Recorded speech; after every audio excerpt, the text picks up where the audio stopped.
Ekologiya və Təbii Sərvətlər Nazirliyindən bildirilib ki, aprelin 2-də Bakıda və Abşeron yarımadasında hava dəyişkən buludlu, yağmursuz keçəcək. Gecə və səhər bəzi yerlərdə zəif duman olacaq, mülayim cənub-şərq küləyi əsəcək. Temperatur gecə 11-14, gündüz 18-22 dərəcə isti, atmosfer təzyiqi 755 mm civə sütunu, nisbi rütubət isə 55-60% proqnozlaşdırılır.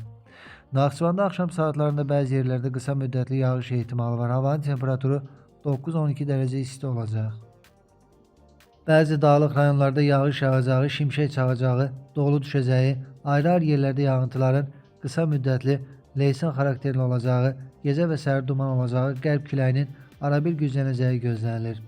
Temperatur gecə 10-15, gündüz 20-25 dərəcə isti, dağlarda gecə 5-10, gündüz isə 12-17 dərəcə isti olacaq.